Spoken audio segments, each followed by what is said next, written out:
कुठे आठवण येते माझी? स्कूलमध्ये माझी आठवण येते. मग कसं जायचं नाही?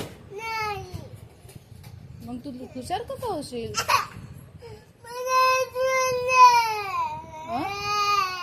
काय झालं? ललो नाही चुप.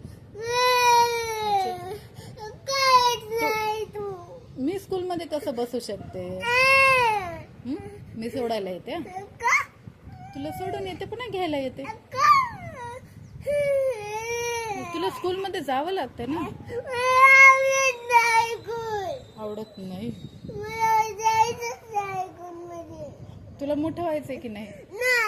नाही व्हायचं? बुद्धूच राहायचं तुला? शहाणं व्हायचं का बुद्धू राहायचं? कसं व्हायचं? शहाणं की बुद्धू?